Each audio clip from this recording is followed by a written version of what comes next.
Did you know Jeff Bezos is broke? Well, I'm here to tell you. So is Trump, so is Elon Musk, and a lot of entrepreneurs for that matter. You know why? Because true wealthy people protect their money from themselves. Because we know the only thing more important than acquiring wealth is keeping wealth. In this video, I am going to break down how wealthy people protect money and the steps you can use to protect yours too. Before we jump in, I want you to like, comment, and subscribe so you don't miss out on any wealth building information you can't afford to. And check it out. If you watch this video to the end, I am going to make sure you understand why trusts are so important to everyone. Now, let's get after it. Number one, my trust owns a holding company. So first of all, you need to make sure that you have a trust set up. Then you're going to form a holding company. And a holding company is exactly that. It holds other companies. It's not operational. You're not going to have any employees doing business there. It is just going to hold title to your other companies. And it's so important to make sure that your holding company is not an operational company that is literally just going to hold your other assets. Number two, my holding company owns my LLCs. You want your holding company to typically be taxed as an S corporation.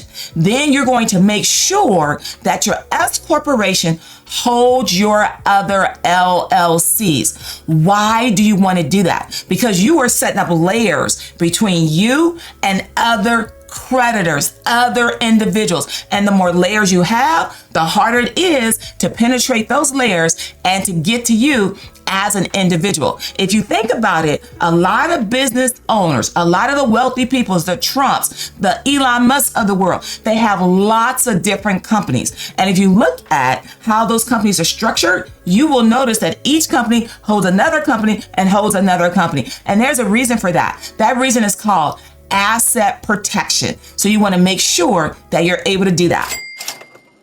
Number three, the LLCs are going to own your assets. Allow me to give you an example. I have my trust company, right? I have my trust set up. Then I have my holding company.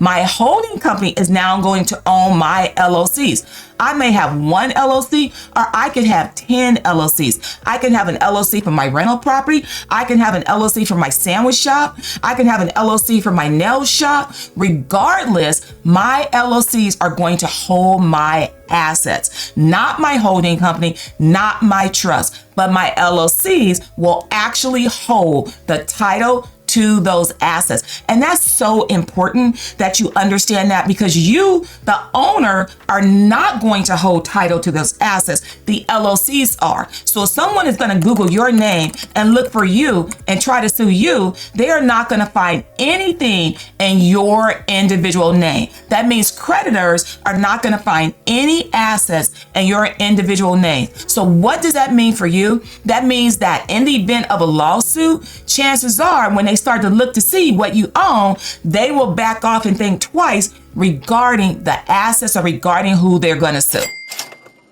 Number four, business owners own nothing on paper. Do you want to have millions of dollars in your bank account? Or do you want to live in a nice house? Do you want to have your car paid for? Do you want to say you own things, or do you just need to make sure things are happening for you?